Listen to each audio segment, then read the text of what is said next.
Hello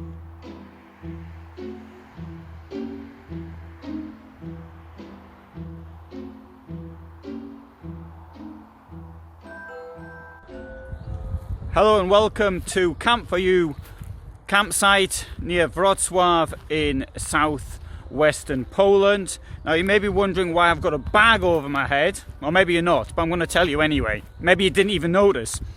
But the reason I've got a bag over my head is because I've just received notification as from today we need to go out with our mouths and noses covered. Anywhere we are. For example, where I am now, I need to have my mouth and my nose covered. So I find though that when I've got my mouth and nose covered, I bought this mask thing, which I'll show. I get my glasses get all steamed up. Now I don't have to wear my glasses unless the sun's really bright, but if I'm walking on the fields and where I am now on the campsite or whatever. But I do need to have my glasses on from the shop because I can't read things. So it's a bit. I find this bag is much more comfortable. Anyway, so I'll show you the mask thing in another video. But now we've got coming up a nice heartwarming story about a lady who's living in a van in the UK. Hope you enjoy it. Hello, and I have yet another story about van life under lockdown for you today. This one here comes from a Chester-based newspaper called Cheshire Live, and it's about this lady here, and her name is Judy Zorc, or Zorc. I don't know how to pronounce her surname. She's from Slovenia, and the dog is called Lucy Loo. And Judy is living in a van, and she has had a little bit of bad luck. She's 35 years old. She gave up her rented house in Buckley, bought a motorhome with the idea of being able to work locally, but using the van to sort of explore at weekends. But because of the coronavirus, she lost her job at Frankie and Benny's at Broughton Shopping Park, where she'd worked for 11 years, and she also lost a part-time cleaning job as well. And so therefore she found herself in a bit of difficulty. She's been surviving now on £94 a week, which she gets for sick pay following reconstruction surgery on her shoulder. So while everybody else is on lockdown, she's also on lockdown, but in her motorhome.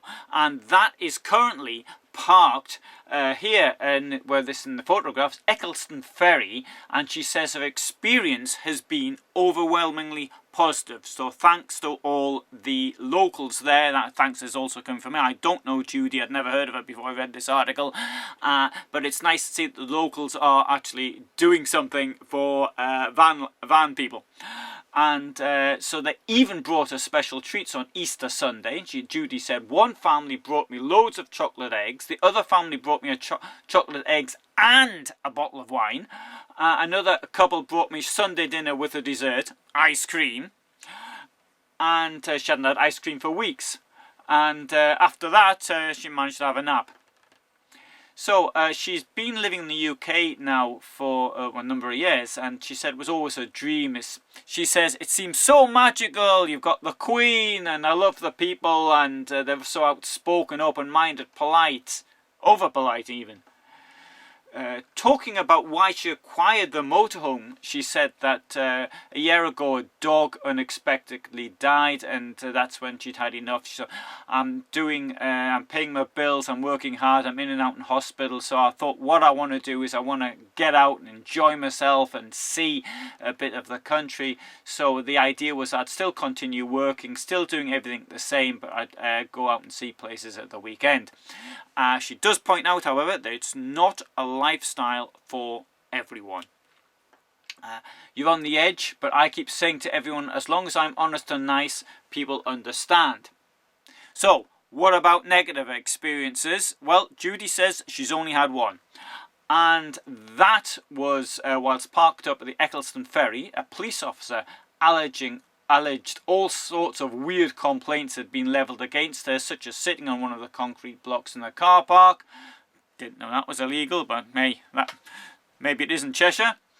Then another policeman came down, apologised and brought her a basket of fruit.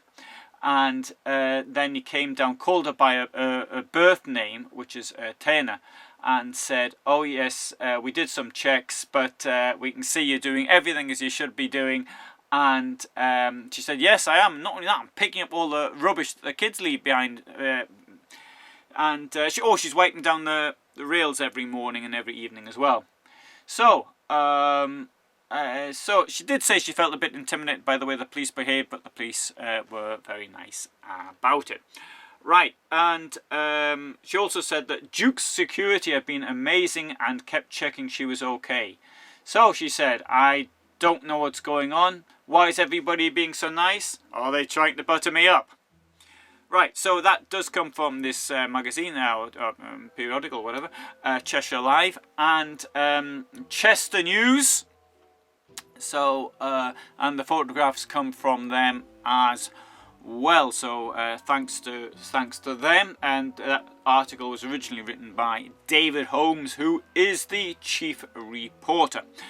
So, I hope you found that of interest. I will try and say more stories about people living in vans as I come across them, and throughout the period of the COVID shutdown, I shall try and bring you a story like this. My stories appear at 8 o'clock UK time, 9 o'clock Central European time, and 15 minutes after that there is a motorhome review or a motorhome story which is appeared now. You've got the chat facility at that time, and after that you have to use the comment section, which means you're not getting responses in live time, if you get responses at all for that matter. Thanks very much for watching, and please subscribe.